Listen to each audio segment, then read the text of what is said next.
¿Cómo están? Yo muy bien. Muchas gracias. Pues muy buenos días, muchas gracias. Estoy muy feliz de haber andado en bicicleta en Nueva York y en Washington.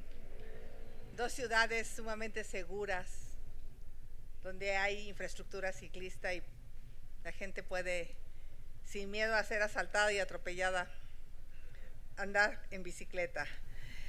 Buenos días, retomamos la conferencia de la verdad para denunciar una mentira monumental del presidente López Obrador. La mentira es que el presidente López Obrador respetaría la división de poderes. ¿Cómo puede ser posible que se amenace con un juicio político en contra del ministro Alberto Pérez Dayán simplemente por haber votado en contra de una iniciativa del presidente?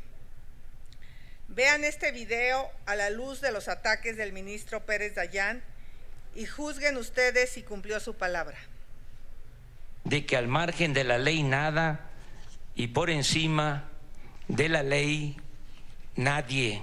En lo que a mí corresponde, en mi carácter de titular del Ejecutivo Federal, actuaré con rectitud y con respeto a las potestades y la soberanía de los otros poderes legalmente constituidos, que no habré de entrometerme de manera alguna en las resoluciones que únicamente a ustedes competen. Bueno, ustedes dirán si se está metiendo o no se está metiendo. Con su propuesta de dinamitar el Poder Judicial, quedó claro que lo que quiere el presidente es no tener ningún límite a su poder. Ataca a las instituciones y ataca a las personas, como lo demuestran las agresiones al ministro Pérez Dayán. Amenaza con un juicio político que él sabe que no va a pasar, pero no pierde la oportunidad de atacar a las y los integrantes del Poder Judicial. Y ahora déjenme contarles un poco sobre el viaje a Estados Unidos. Regreso muy contenta, muy motivada. Primero por haberme encontrado con muchos hermanos migrantes, incluidos los de Morena, que parece que no les va mal allá.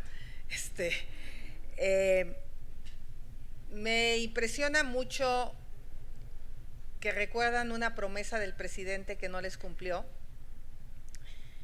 que tiene que ver con el que les pondría 100 abogados, quiero recordar, para que llevaran a cabo sus juicios de regularización migratoria. Y después tuve una reunión con la Organización de la Sociedad Unidos, donde decía que con el simple hecho de darles asistencia legal, pueden sacar un crédito de vivienda que les permita una situación distinta, pueden iniciar su proceso de regularización migratoria. Ellos estiman que hay 1 millón de migrantes que podrían tener la residencia si tuvieran asistencia legal. Y eso me lo recordaron. Recuerdan mucho el incumplimiento de esta promesa del presidente de haberles puesto esta asistencia legal. El otro tema que ellos son reiterativos es la mala atención en los consulados, la falta de personal, lo lento que son. Por ejemplo, ha sido muy difícil para ellos sacar sus credenciales de electores, fue prácticamente imposible. Muchos de ellos no se pudieron dar de alta en el padrón electoral, pues porque las citas nunca hubo. Y el tercer tema que más me hicieron hincapié es en el tema de la seguridad acá. Inclusive había un tabasqueño súper fan del presidente que reconoció que pues muy bien, pero que sí, el tema de la seguridad en Tabasco es algo que él no había vivido antes. Y el tema de cuando vienen a México, la extorsión, por un lado, y la inseguridad que viven en las carreteras. Muchos de ellos tienen 20, 25 años trabajando, por ejemplo, en la central de Abasto, donde estuve, y no tienen documentos. También me reuní con estudiantes, tanto en Nueva York como en Washington. En Washington tuve una reunión con 300 estudiantes, en Nueva York como 150, 200 estudiantes, ahí donde llegaron los militantes de Morena, con la chamarra de Claudia Sheinbaum, por cierto, aparentemente a protestar. Por cierto, fue una instrucción de la policía a las personas que iban saliendo adelante que agacharan la cabeza. Esa fue la instrucción que la policía les dio, tanto a los estudiantes como a nuestro equipo. Yo digo que nunca hay que agachar la cabeza, pero bueno, iban con la intención de agredirme. Esa era la intención. Por ahí, cuando salí por la puerta lateral, dijeron, ya nos ganó la tal por cual vieja. ¿Sí vieron el video? Pues les voy a volver a ganar. Me reuní con organizaciones de la sociedad civil que están muy preocupadas por el tema de la participación y que el INE no hizo prácticamente nada para promover o no está haciendo prácticamente nada para promover el voto en el exterior, y piensan que la participación va a ser muy baja. Ellos estiman que hay 4 millones de credenciales vigentes de los migrantes en Estados Unidos que, si se inscriben antes del 20 de febrero, podrían votar. El tema es que ellos le han pedido al INE que amplíe el plazo para darse de alta en la plataforma del INE, porque son muy pocos los que se han inscrito, creo que son menos de 120,000 personas. Entonces estiman que la participación va a ser muy baja, y ahora mismo están pidiéndole al INE que amplíe este plazo y que haga promoción para ver si logran que haya una mayor participación. Me reuní con centros de investigación, donde pudimos intercambiar puntos de vista. Ahí hay coincidencia con lo que piensan los empresarios. Hay dos temas quizá los que más preocupan sobre México. Uno es la parte de la certeza jurídica, el cambio en las leyes, como fue el caso de la reforma energética, y la falta de energía, la falta de infraestructura. Hablan mucho de los aeropuertos, hablan muy mal del aeropuerto de la Ciudad de México. También estuvimos con Almagro en la OEA, donde pudimos entregarle una carta formal para solicitarle la observación electoral. Nosotros planteamos que haya observación antes, o sea, ya, ahorita, durante la jornada electoral y después de la jornada electoral.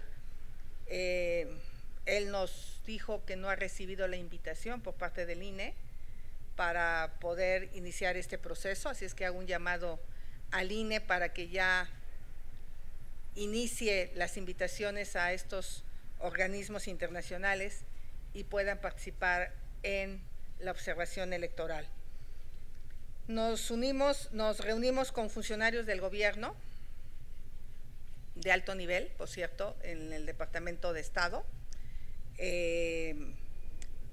donde pudimos intercambiar puntos de vista realmente importantes sobre los temas de seguridad, de migración, de fentanilo, de comercio. Ahora mismo le voy a pedir a Ildefonso que amplíe un poco más estos temas. Varias reuniones con empresarios. Ya vieron hoy que México ya superó las exportaciones a Estados Unidos versus China. Les preocupa un poco el dumping de China en algunos productos que se están importando hacia México, y dentro del marco del Tratado de Libre Comercio, Ildefonso fue muy claro de cuáles son las reglas para estos temas. Les preocupa muchísimo la falta de energía limpia. Quisieran invertir más en México, quisieran reubicar cadenas de valor, cadenas de suministro hacia México, se quejan mucho de la lentitud de los trámites, de la diferencia de un estado a otro para hacer los mismos trámites. En unos estados les piden una cosa, en otros les piden otras cosas.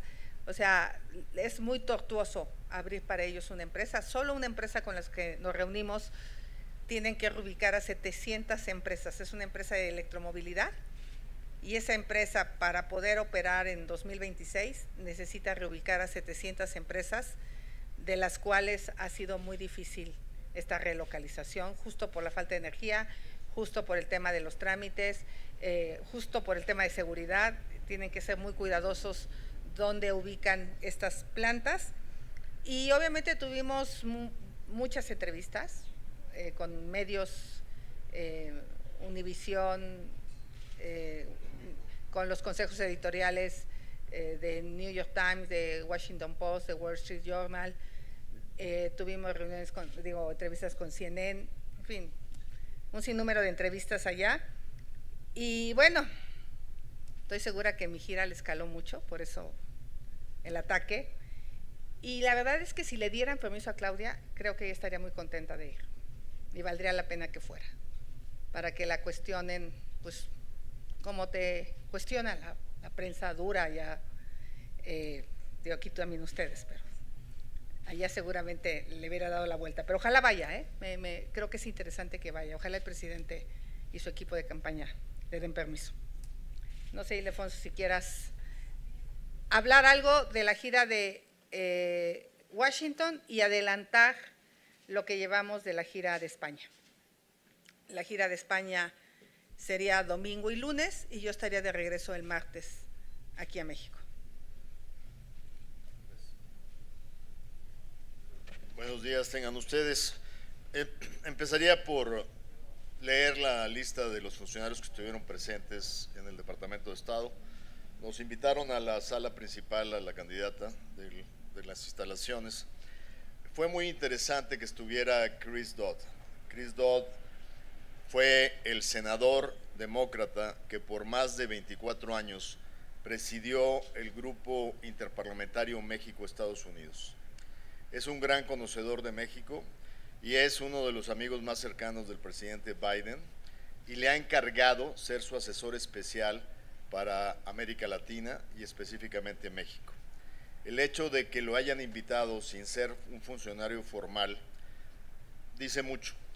Lo que dice es que quería tener el presidente Biden una lectura de esa reunión a través de una de las gentes en las que más confía y las que más cercanas están de él. Además de él, que no es formalmente funcionario, estuvo encabezando la reunión Brian Nichols, que es el secretario adjunto para el hemisferio, Chris Dodd, como les dije, Chris Landberg, que es el subsecretario adjunto de la Oficina de Asuntos Internacionales de Narcóticos y Aplicación de la Ley, Enrique Roig, subsecretario adjunto de la Oficina de Asuntos Internacionales y de Narcóticos,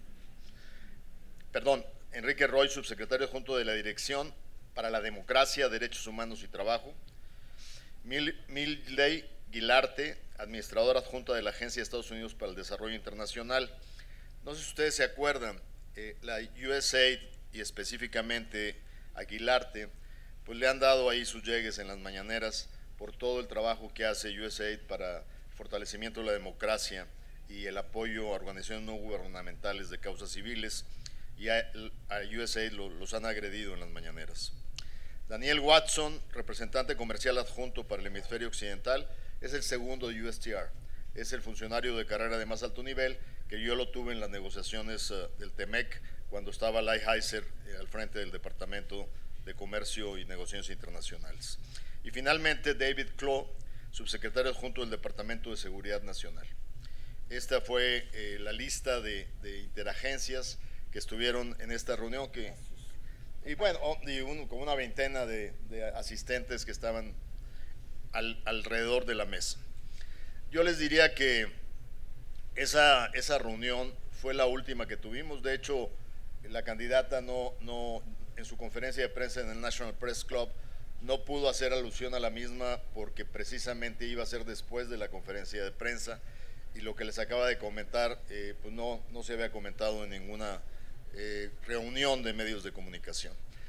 no sé si quieres que haga algún énfasis. Yo les platicaría del área comercial, que fue muy importante, las observaciones que tomamos nota. Traen una verdadera preocupación por el cumplimiento en cuanto a la integración de partes no originadas en América del Norte, que se están metiendo en las cadenas de valor y que no se tiene capacidad de supervisión y que puede ocasionar un problema de incumplimiento. Traen diversas preocupaciones en cuanto a todo lo que es la cadena de valor de frutas, hortalizas y cárnicos, porque el debilitamiento de Senacica puede ocasionar problemas serios para las capacidades de exportación de México. Entonces hay cosas muy importantes que darle seguimiento y observación. Y como lo instruyó la candidata, la preparación del viaje a España está centrada en 3 esferas: comunidad mexicana en el extranjero,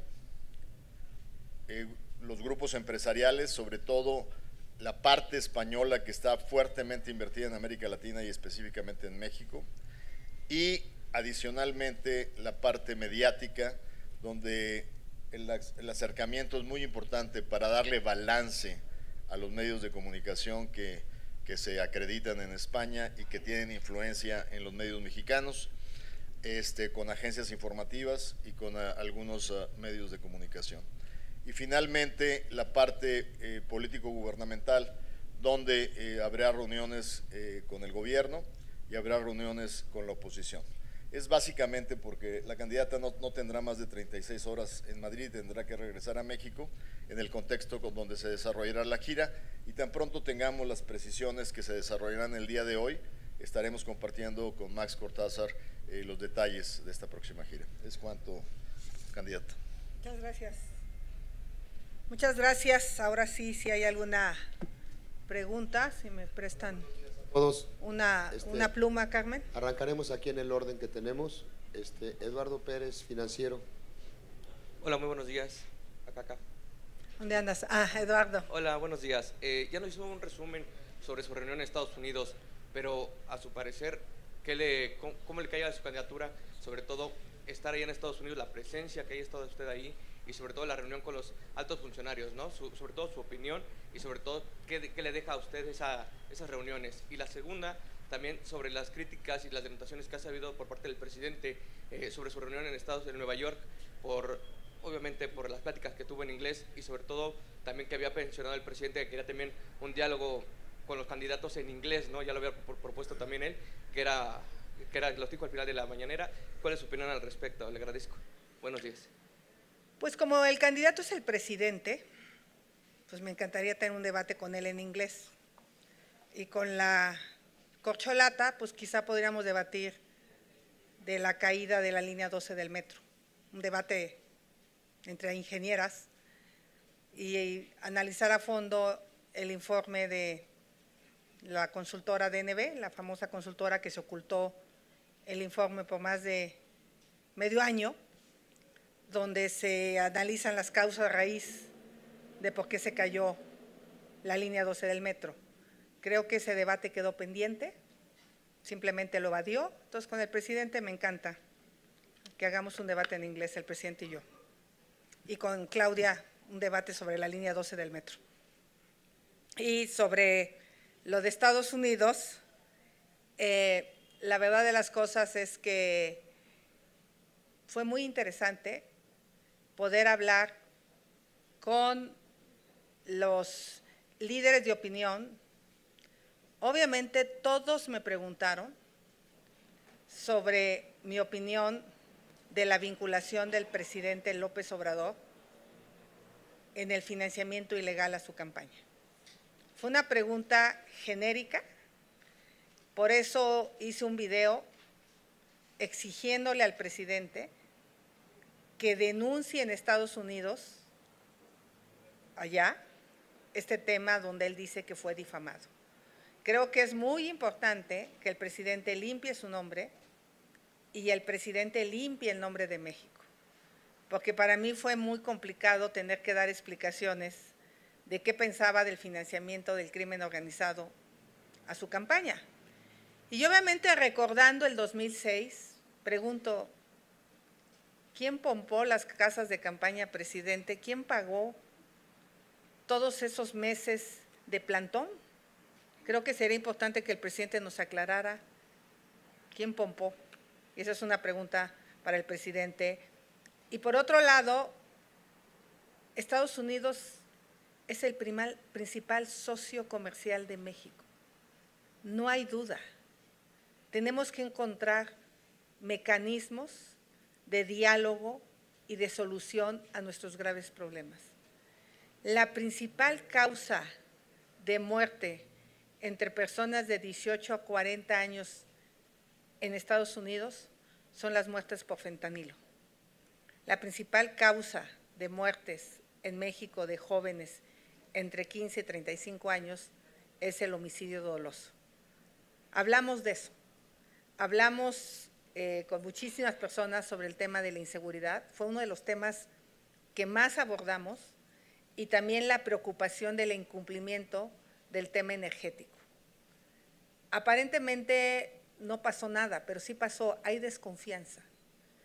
Porque esos fondos de inversión en el tema energético, además de que esta ley daña la salud de los mexicanos, nos obliga a comprar energía sucia y cara, muchos de esos fondos vendían de pensiones de jubilados de Canadá y de Estados Unidos. Y esa es su preocupación. Su preocupación es que estas empresas han perdido muchos millones de dólares por el cambio de una regla. Y entonces la pregunta es la desconfianza, ¿no? La desconfianza. Arturo Cerda, Latinus. Gracias, buenos días, ingeniera. Quiero pedirle su opinión respecto de la determinación de, aquí adelante, del Tribunal Electoral para darle carpetazo a la denuncia de San Juana Martínez y el dinero que le exigieron para la campaña de Claudia Sheinbaum, derivado de las liquidaciones de los trabajadores de Notimex. Y también hablando de otras autoridades electorales, ¿qué le parece el protocolo de seguridad que aprobó el INE, que presentó, si es suficiente o no? Y además, esta situación que dice usted, esta demanda que le hace al INE para que haga el llamado o la invitación a los observadores electorales internacionales, ¿a qué cree que se deba que haya un retraso en esta situación? ¿No le interesará a la actual presidenta que haya este tipo de presencia en México? Gracias. Muchas gracias. Bueno, se dio carpetazo a la denuncia del PRD, todavía no se le da carpetazo a la denuncia que una servidora presentó. Recuerden que yo la presenté tanto en la Fiscalía de Delitos Electorales y también la presenté en el INE. La mía todavía no. ¿Ya se resolvió? ¿Ya nos notificaron? Ah, bueno. Aquí nuestra directora, nuestra titular de oficina ya le notificaron, ya no las desecharon. Pero fíjate que para mí, ahora esa declaración de San Juana palidece después de haber escuchado el audio de Jesús Ramírez con ella, donde con un cinismo que ojalá las autoridades investiguen, penales, el cómo Jesús Ramírez usa la fiscalía, usa la función pública para amenazar a una líder sindical, es increíble que haya pasado de noche. El contenido de esa grabación habla de un gobierno que está usando las instituciones para intimidar a cualquier adversario.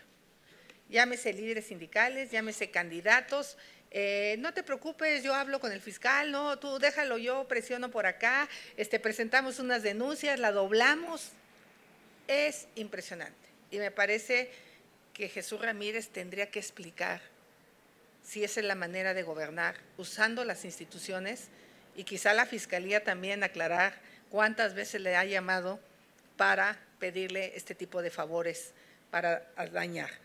Así es que mal por el INE que ni siquiera investigue, ni siquiera yo decía si era que investigue, que hubieran mandado llamar a San Juana, en una de esas tiene grabaciones mucho más comprometedoras, pero el INE no quiso y el tribunal no quiso. Entonces, mal, yo creo que investigar no les quitaba nada. Y el tema de los observadores, pues nos los dijo claramente la OEA.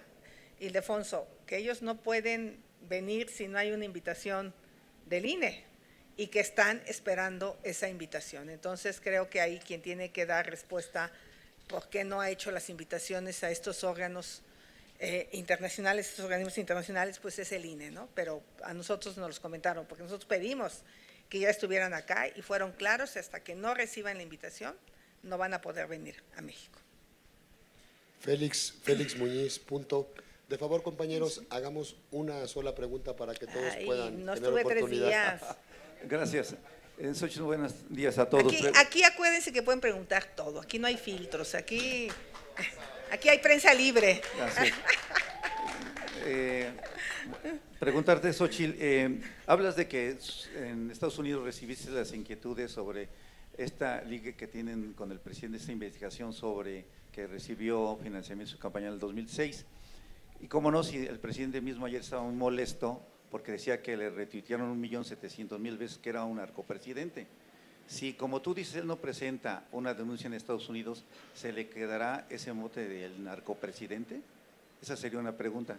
La otra es, aparentemente lo vemos lejos, pero ya parece que va a haber una crisis del agua, una guerra del agua. No, quizás ahorita porque no puedas hablar de tus propuestas, pero ¿en tu agenda se verá eso? ¿Se verá algo que resuelva el problema del agua? Gracias. Félix, muchas gracias. Mira, justamente yo pienso que quien está más interesado en limpiar su nombre es el presidente.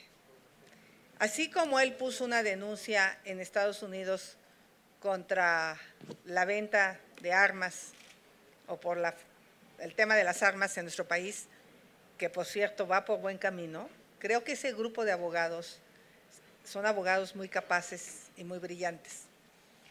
Yo echaría mano de ese grupo de abogados para formular una denuncia que permita no solo limpiar el nombre del presidente, que permita limpiar el nombre de México.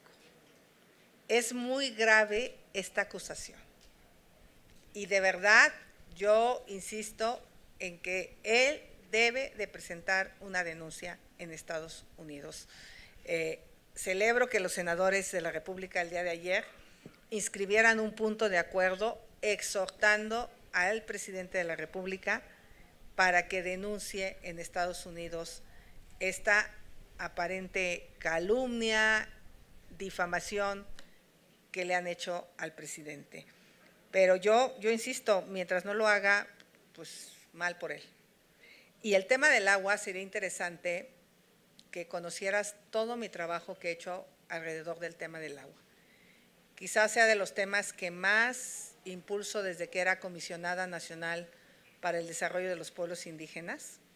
De hecho, participé en ese entonces en el Foro Mundial del Agua con el derecho de los pueblos indígenas a tener agua, porque pues en muchas de esas comunidades, empezando por los que viven alrededor del Cutzamala, no sé si se acuerdan cuando unas mujeres tomaron unos rifles de palo y protestaron porque se venía el agua del Cutzamala a la Ciudad de México y las dejaban sin agua. Me metí de lleno con el titular de la Comisión Nacional del Agua para que hubiera recursos públicos importantes en esta materia. Como delegada, impulsé la construcción de los primeros jardines infiltrantes en nuestro país, en la Ciudad de México, justamente para captar e inyectar agua al acuífero. Aquí el tema es que la mayor cantidad de agua que usamos en la ciudad sale del acuífero, y el acuífero ya está muy profundo. Y en Iztapalapa esa agua es sumamente contaminada, tiene graves problemas de calidad. Las plantas de tratamiento que hay en Iztapalapa no logran potabilizar esa agua. La gente está consumiendo agua de calidad y eso provoca muchas enfermedades. De hecho, hace poco estuve en Iztapalapa platicando con la gente y el problema más grave es que este gobierno redujo a la mitad la inversión en materia de infraestructura hídrica. Por cada 2 puntos porcentuales que ahorremos de agua tecnificando el campo, son 1,000 millones de metros cúbicos de agua disponibles para las ciudades. No hay solución si no se piensa en un tema totalmente integral, pero este gobierno es responsable del abandono a el tema hídrico tanto en el campo como en las ciudades al haber dejado de invertir. Y especialmente Claudia Sheinbaum, que no hizo absolutamente nada para adelantarse a la solución de esta problemática que ella sabía que era indispensable. Nunca le peleó al presidente recursos públicos justo para invertir en plantas de tratamiento, para invertir en traer agua, hay algunas fuentes alternas, en almacenarla en la propia ciudad. O sea, ya van a conocer mi propuesta, pero por supuesto que el tema del agua es parte de mi vida como ingeniera y como funcionaria pública. Israel Aldave, Radio Fórmula. Hola, precandidata, buenos días. Insistir en la pregunta que le había ya hecho mi compañero y amigo Arturo Cerda sobre el tema de la seguridad que se le presentó ayer por parte del INE a los dirigentes de los partidos. Dice Marco Cortés que no está de acuerdo. Y en este sentido, insistirle si los elementos que le ha proporcionado la Sedena para su protección ante el incremento de asesinatos de políticos. Ayer se mató al cuñado del senador Ricardo Monreal, se secuestró al dirigente de Movimiento Ciudadano en Guerrero. Este incremento de la violencia política, ¿tienen ustedes contemplado, o ellos, estos elementos de la Sedena, fortalecer su equipo de seguridad de cara al inicio de la campaña? Muchas gracias, Israel. Qué bueno que me recuerdas esta pregunta. La verdad de las cosas es que no conozco el acuerdo, no he tenido tiempo de leerlo. Yo espero que mi equipo me informe en qué consiste, nuestros representantes en el INE. Y yo diría que hasta ahorita yo no he tenido ningún problema de ningún tipo. El personal que tengo es suficiente desde mi punto de vista. Sí es preocupante y es otra de las cosas que yo puse en la mesa en Estados Unidos. De hecho, en mi discurso que conocen oficial de Wilson Center, hablé justamente de que no abandonen la democracia en nuestro país. Han asesinado ya, depende quién lo mida, pero entre 7 y 10 candidatos en nuestro país, asesinados, y esto todavía no empieza. Entonces, sí es preocupante cómo, y también lo dije en mi discurso, cómo en ciertas regiones del país quien pone candidatos es la delincuencia organizada. Hoy mismo en Guerrero se vive una situación de caos por la inseguridad. Hay regiones en Guerrero donde ni siquiera la autoridad está pudiendo entrar. Imagínate si un candidato va a poder entrar. Aunque el INE lo niegue, saben perfectamente que hay zonas donde va a ser muy difícil poner urnas y yo sí creo que es un tema que no hemos hablado con la profundidad con la que tenemos que hablar. Es un riesgo para muchos candidatos, porque al final de cuentas, pues yo estoy cuidada, pero muchos de ellos no van a tener el apoyo del ejército para que los cuiden. Esa es una realidad. Aprovecho para mandarle un abrazo al senador Monreal, pero también al alcalde que asesinaron a su hermano, a la familia del empresario. O sea, ayer Zacatecas tuvo un día negro, el alcalde de Sombrerete, que asesinaron a su hermano. La verdad de las cosas es el presidente riéndose en la mañanera cuando el país está cayendo a pedazos. Lo que pasó en Guanajuato con el oficial de policía que quemaron a sus 2 hijos. O sea, ya no solo son los candidatos, ya son cualquier ciudadano el que está sufriendo esta ola de violencia. Entonces, lo voy a leer, pero yo por el momento estoy muy bien. Un protocolo de seguridad que verdaderamente garantice la seguridad de los candidatos, ¿no? No hay un protocolo, no existe, o no va a existir, ¿no? ¿Para mí? Para todos, Ah, incluida usted. Pues, es lo que tengo que preguntar, no sé si sea suficiente. ¿Alguien ya leyó, Max? ¿No?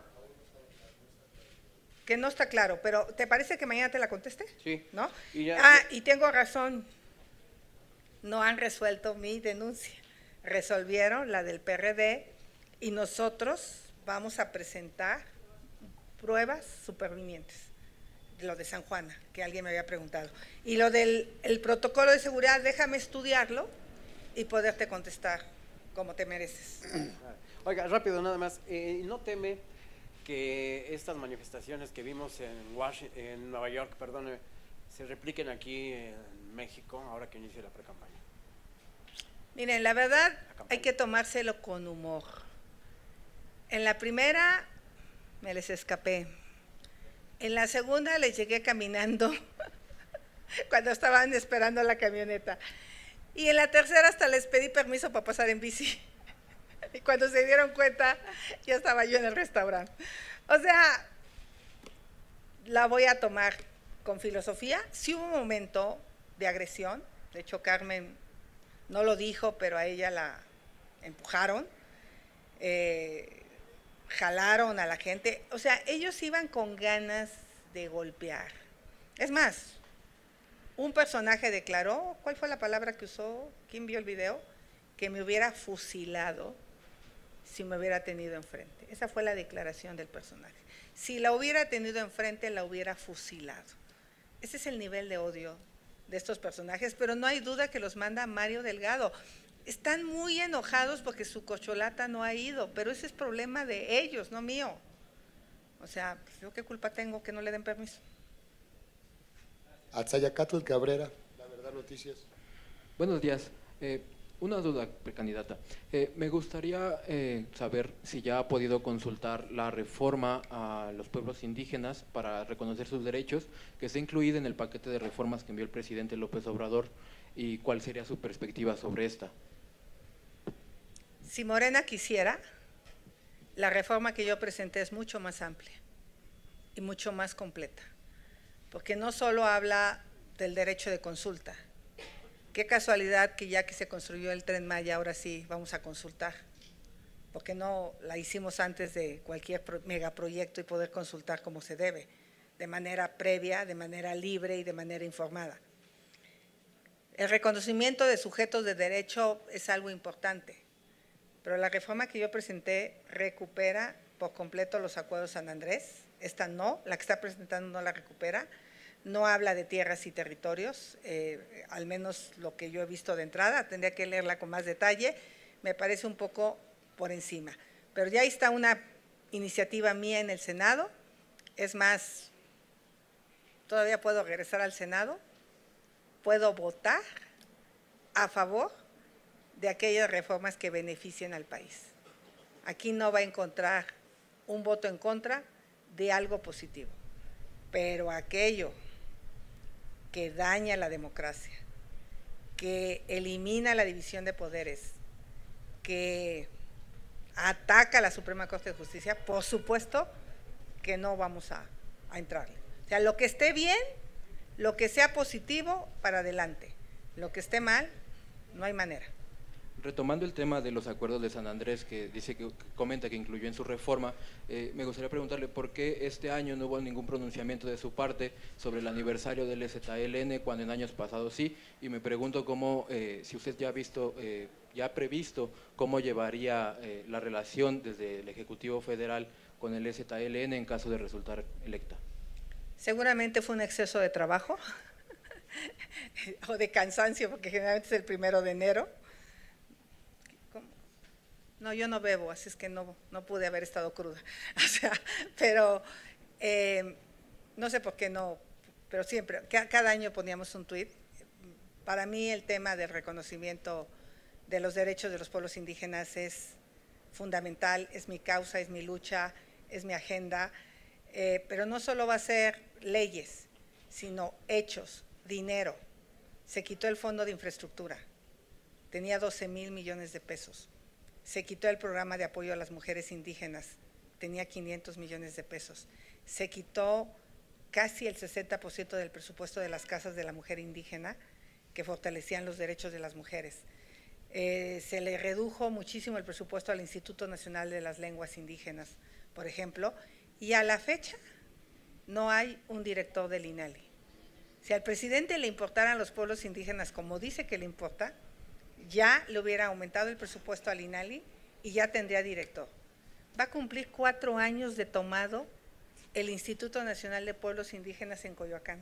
4 años tomado y no les importa. A la señora Sheinbaum se fue, los que estaban en plantón pedían un tema de vivienda y nunca los atendieron.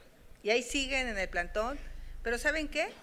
Prefieren, porque si no les protestan. Así, tomada la institución, no hay quien atienda y no hay bronca.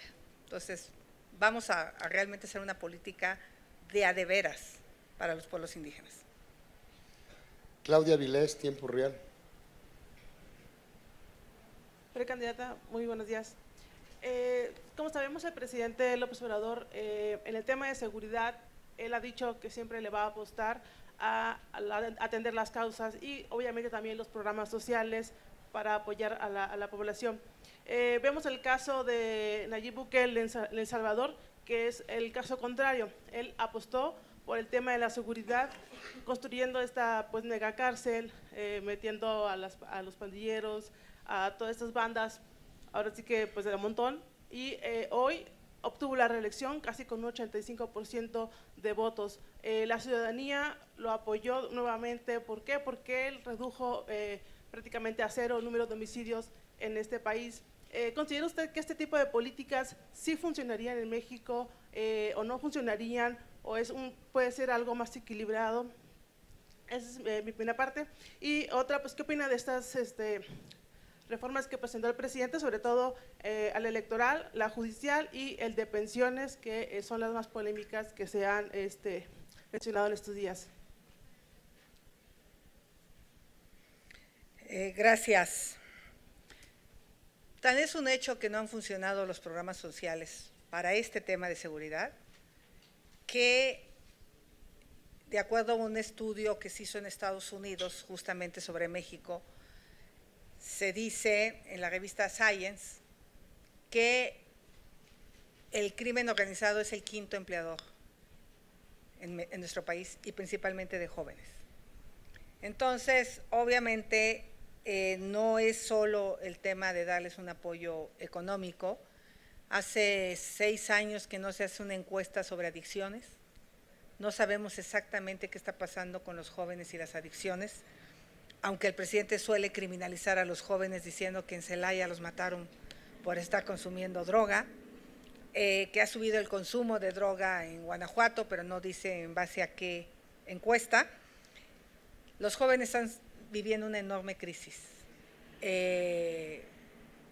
Los están matando, no hay empleos bien pagados para ellos, no se ha incrementado la matrícula universitaria, pusimos en la Constitución el derecho a la educación superior, pero pues, de nada sirve si no hay una política pública de darle más recursos a la UNAM, de darle más recursos al POLI, de crecer la posibilidad de estas universidades a tener más jóvenes en sus escuelas.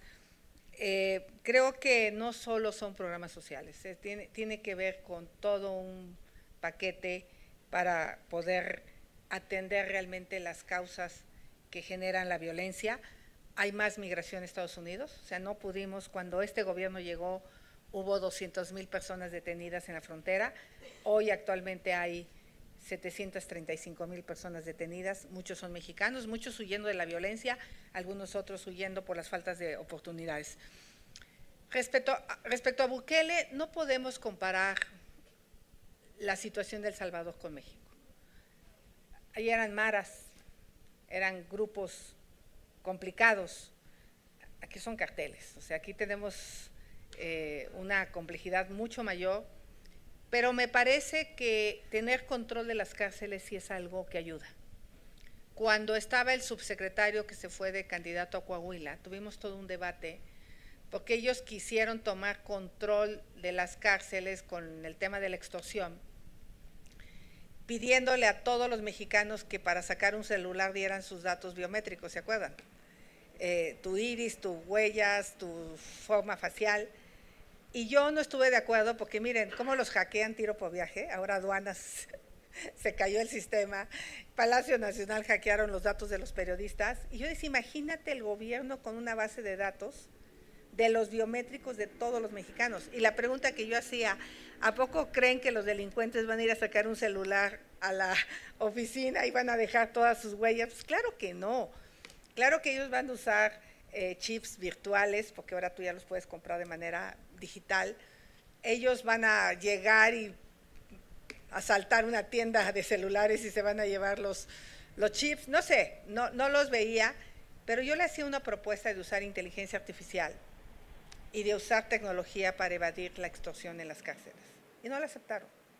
O sea, realmente no quieren tener control, y hoy las cárceles siguen siendo el lugar desde donde se extorsiona. Entonces, en ese sentido, sí tendría que haber una política mucho más dura del control de cárceles en nuestro país. O sea, hoy no lo hay. No comparto la violación de derechos humanos de Bukele, no, y sobre todo que se haya reelegido de manera antidemocrática, ¿no?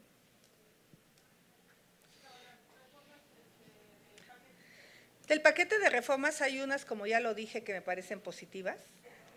Si el presidente quisiera, ya podría pagarle a los jubilados una mejor pensión en este momento, no tendría que pasar ninguna reforma. Ya está la de las UMAS en el Congreso, bueno, la aprueban mañana, ya está el dictamen en la comisión, para que en lugar de UMAS, que son las unidades de medida que inventó este gobierno, se les pague en salario mínimo, y eso prácticamente le duplicaría la pensión a los maestros que están jubilados. Sería una maravilla. Eso lo puede hacer ya el presidente. Si lo quiere hacer, que lo haga. De verdad, regreso y se la voto de inmediato. El tema de pensiones súper favorable, aunque ya dijo que siempre no va a ser el 100% de tu pensión, pero yo creo que sí. El tema de vivienda, el tema de salud, el tema de adultos mayores, 65 años, todo eso se puede sacar, se puede hacer, pero él más bien lo trae como un tema de campaña. Como no dio resultados, ahora, pues, y como él se siente el candidato, la verdad, por eso quiero debatir con él, pues sacó sus propuestas de campaña. Y ya su corcholata dijo que las agarra todas, ¿no? Hay otras, la electoral, la judicial, la electoral, que nosotros tenemos una idea distinta de la democracia. Nosotros sí creemos en la división de poderes. Nosotros en su momento vamos a presentar lo que queremos de las reformas para el Poder Judicial, pero no para colonizarlo, no para someterlo, sino para darle plena autonomía y que realmente esté al servicio de los mexicanos. Nosotros sí creemos en la democracia de los partidos. Obviamente él quiere tener la mayoría absoluta, como tiene todo el dinero del mundo para hacer campañas con sus diputados, pues él piensa que puede ganar y que no haya representación de la oposición. O sea, creo que pues en su momento nosotros vamos a decir, no estamos de acuerdo con la militarización del país, por supuesto que no, porque no solo busca militarizar, amplía la militarización del país al extremo. Está peor que la reforma que presentó en 2019. Rita Magalla, CIMAC. Buenos días, candidata. Quisiera una opinión de su parte. La diputada del PRI, Montserrat Arcos, presentó una denuncia ante el INE por violencia política de género contra el dirigente del PRI, Alejandro Moreno. Mi pregunta sería, ¿considera usted que el dirigente todavía puede considerarse como un priista de los buenos? Y si esto no podría empañar su campaña, puesto que el PRI es la que impulsa su candidatura. A ver, yo no conozco la denuncia y si ella tiene razón seguramente le darán la razón a los tribunales. El presidente se considera un morenista impoluto, impecable y cometió violencia política en razón de género contra mí. Y ahí sigue de presidente, ¿verdad? Y ni siquiera me va a dar una disculpa. O sea, hay una cultura patriarcal que tenemos que aceptar que sigue existiendo. Y eso es justo lo que estamos cambiando las mujeres. Los hombres les va a costar trabajo, desconozco el contexto de la denuncia, no sé en qué consista, pero lo que sí es cierto es que sufrimos una cultura patriarcal y nos va a llevar algunas décadas o años, espero, meses, que sean poquitos, cambiarla.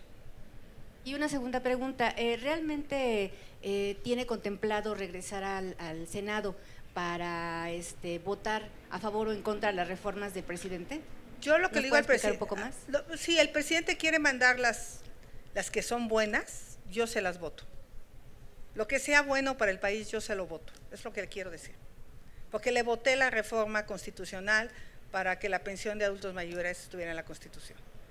Ahí está Maynes, me supongo que se puede estar ahí hasta 90 días antes, ¿no? O sea, mi mensaje es que en lo que sea bueno para México, lo vamos a acompañar.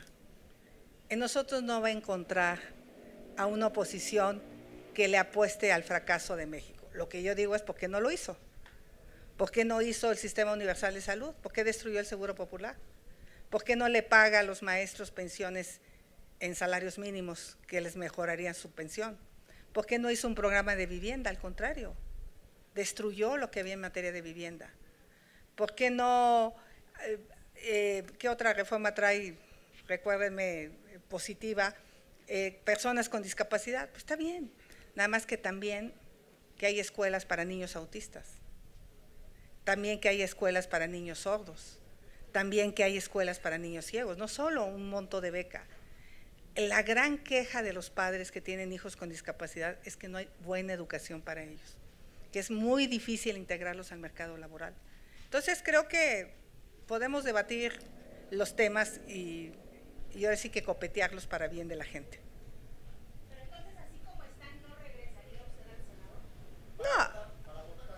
A ver, las que sean buenas, con buena voluntad, las sacamos. Las voto y me regreso de candidata.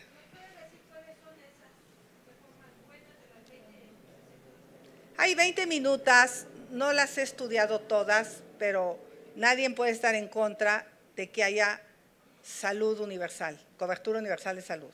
Eso tenía el Seguro Popular y él lo destruyó. Obviamente, cuando se da cuenta del fracaso del sistema de salud, pues quiere resarcirse con los mexicanos presentando esta iniciativa. El tema de vivienda.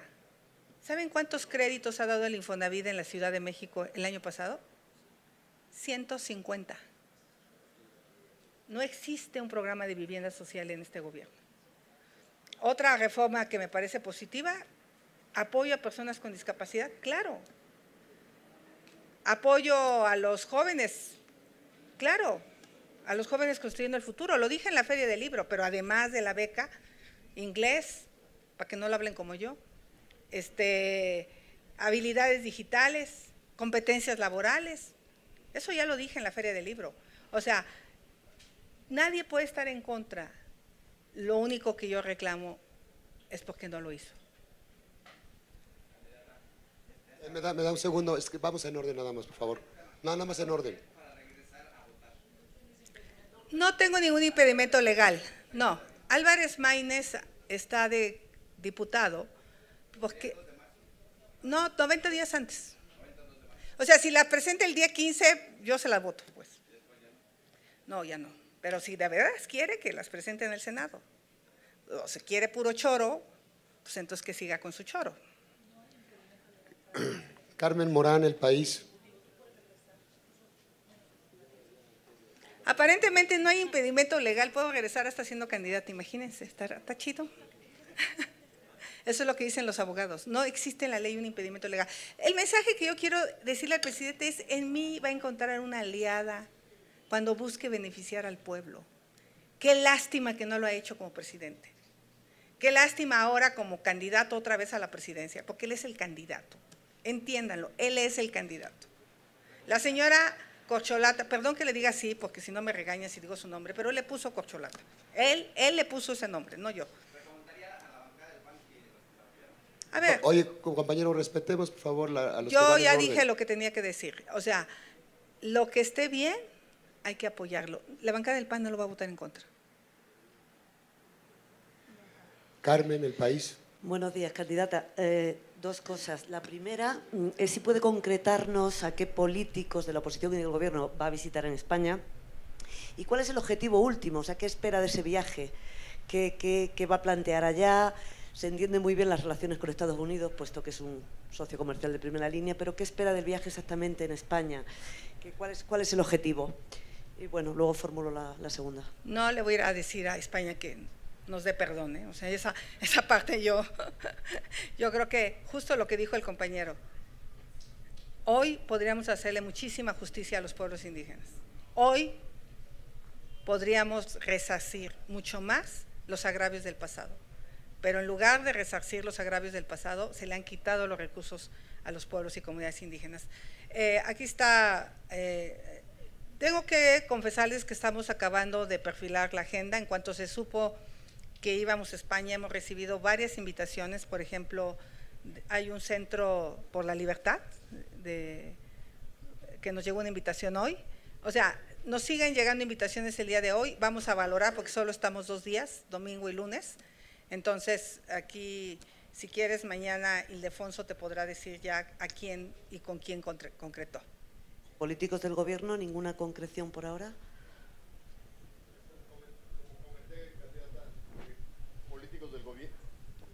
Políticos del gobierno y seguramente liderazgos de la oposición. Bueno, la segunda cosa es, recientemente en Estados Unidos usted ha dicho que tendrían que combatir esa creencia de que Claudia Sheinbaum es imbatible. Mi pregunta es, ¿cómo, con qué estrategia, con qué herramientas va la oposición o su campaña a combatir esa creencia que se extiende a partir de las encuestas? El presidente ya me ayudó. El presidente hizo una declaración diciendo que mandaba estas reformas porque si ganábamos se blindaba, ¿no? O sea, el propio presidente tiene el escenario que vamos a ganar. Chécate la declaración del presidente cuando presenta las reformas y ya abre la puerta al triunfo de la oposición. Héctor Figueroa, imagen. Y las encuestas, insisto, muchas son patito, en serio. Yo no me podría cegar. La última encuesta como candidata a delegada, una semana antes, 17 puntos abajo, y gané. Varios diarios de los que hoy sacan pusieron más de 20 puntos en el Estado de México. Les debería de dar vergüenza. Después de haber fallado en el Estado de México de la manera que lo hicieron, sigan sacando encuestas. ¿Con qué rigor?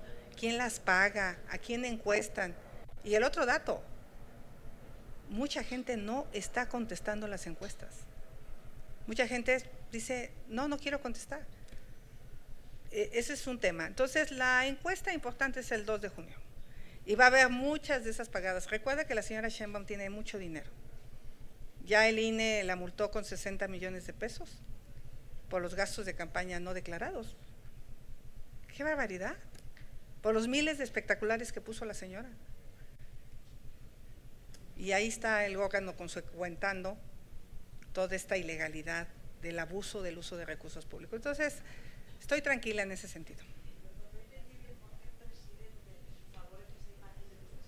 Porque el presidente dijo, tienes la nota, te la puedo leer textual, pero el presidente dijo que mandaba estas reformas por si ganaba la oposición, ya no pudieran echar para atrás lo ganado. Eso lo dijo él. Abre la puerta a la oposición para ganar. Por eso está mandando estas reformas. Él mismo en sus números sabe que estamos creciendo. Por eso se tuvo que meter ya de candidato. Antes era el jefe de campaña, hoy es el candidato. Es el que presenta propuestas, es el que debate, pues por eso debatamos juntos, señor presidente. Héctor. Sí, 2 cosas rápidamente. ¿Solo va a Madrid, en España, va a otra ciudad de ese país? Y saber si se tiene en agenda posteriormente visitar otro país o solo quedaría esta agenda internacional en Estados Unidos y en España. La verdad es que nos está faltando tiempo. Teníamos previsto ir a Bruselas, a la Comunidad Económica Europea. Teníamos la posibilidad de ir a Canadá. Yo tenía en lo personal mucho interés de ir a Estonia, a conocer todo el modelo digital de Estonia, con lo que ha hecho cosas muy importantes con gobierno digital, pero no está dando tiempo ya en la agenda. O sea, hemos recibido varias invitaciones, por ejemplo, Chicago, se quedaron los compañeros de Chicago pues muy tristes porque no pude brincar a Chicago. De hecho, Ildefonso trae una lista enorme, pero no va a dar tiempo.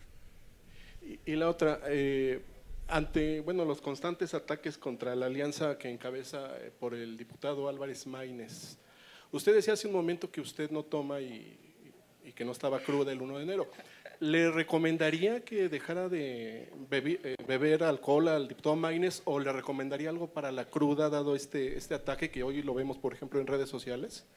No, la verdad cada quien puede hacer con su vida lo que quiera. Yo, en temas personales, pero sí me extrañó que no puse un tuit del EZLN, o sea, pero seguramente estaba desvelada porque sí tuve fiesta el 31, pero sí, exceso de trabajo, siempre pongo tuits del EZLN. Yo creo que desde hace muchos años. No, él puede hacer lo que quiera, la verdad, viva la libertad. Natalia Vitela, Reforma. Gracias, buenas tardes, candidata. Quisiera saber si ya tiene contemplado dónde va a arrancar su campaña, en qué estado.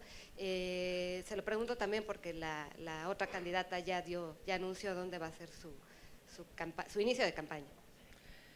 La Ciudad de México. ¿Y qué día? El día 1. ¿En algún punto específico? Estamos acabando de definir. Ahora, no hay manera de competirle con los recursos públicos que ellos usan. El acarreo de ellos es infinito. El dinero que tienen es infinito.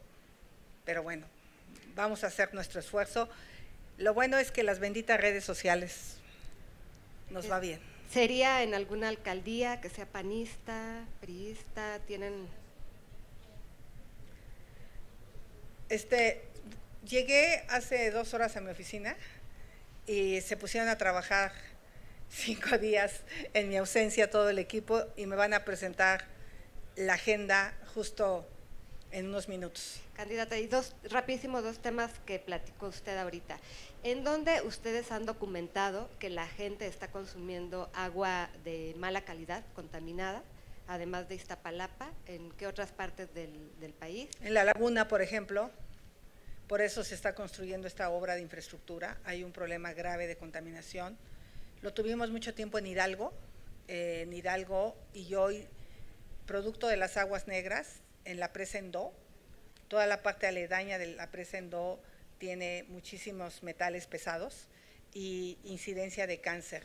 O sea, la verdad es que ante mayor profundidad de los pozos, en muchas ocasiones es agua de menor calidad. Y lo que pasó en la Ciudad de México es que la zona de Iztapalapa se sumió, por eso también los sismos le pegaron muy duros por la falta de agua, y ciertos lixiviados, aceites, metales, en la época industrial de la ciudad, estaban en el subsuelo y se han ido hacia esa región. Entonces, lo que me dicen los expertos es que las potabilizadoras que se tienen en esa zona no están diseñadas para ese tipo de agua. Entonces, pues prácticamente le echan cloro, le quitan las bacterias, pero no le quitan los metales pesados. Pero, por ejemplo, hoy por hoy en la Ciudad de México, en Iztapalapa, sería el único punto donde los habitantes… Habría que hacer pruebas, te prometo mandar a hacer pruebas de los distintos pozos de la ciudad y poderte dar esa información ya con exámenes técnicos de laboratorio del agua. Rapidísimo, ya por último, en el tema de seguridad, ¿su equipo ya tiene contemplado en cuántos estados no se va a poder poner casilla debido a la situación de violencia en el país? Yo creo que todavía no tenemos esa información. Quien la debe tener es el INE, porque ellos hicieron un comité que, por cierto, no han hecho pública la información. Que ya abrieron una mesa en el INE y ya fuimos convocados los partidos, y justamente les quiero contar que los próximos días el tema del agua va a ser un tema bien delicado y bien grave, y más que estarnos echando culpas, cada familia tiene que estar haciendo una estrategia de cómo va a enfrentar esta escasez de agua. Que no les agarren las prisas, busquen almacenamiento de agua, porque les va a pasar lo de Monterrey, que llegado el momento no hay ni tambos para almacenar agua. El gobierno tendría que estar haciendo una estrategia ya para enfrentar lo que de manera ya va a ser en los próximos días la escasez de agua. El Cutzamala está en unos niveles nunca antes vistos en la historia y pues la verdad de las cosas es que el país en general va a tener un grave problema en los próximos días de sequía por la irresponsabilidad de este gobierno de no haber hecho obras de infraestructura hídrica. Lo hizo hasta este año con el cuchillo, lo hizo ya cuando se dio cuenta que era un problema y ojalá iban a presentar en el Senado una emergencia por el tema de escasez de agua. Esa se requiere que el gobierno la presente ya, que declare emergencia para que le pueda dar recursos a los municipios, a los gobiernos de los estados para poder enfrentar esta crisis. Los alcaldes no tienen dinero para contratar pipas, no tienen dinero para suministrarle tinacos a las familias y deberíamos declarar la emergencia por sequía. Es algo que están todos los datos técnicos que acreditan que la emergencia está allá y que se asignen los recursos públicos para atender esta crisis. Okay. Última pregunta. Andrew Aguilar, Animal Político. Hola, buenos días, Xóchitl. El martes pasado… ¿Dónde andas, Andrew? Acá estoy, a su derecha. El martes pasado, el Grupo Parlamentario del PAN informó que van a celebrar su Consejo Nacional el 17 de febrero para dar oportunidad a sus consejeros nacionales y a legisladores a asistir a la marcha del 18 de febrero llamada por la democracia.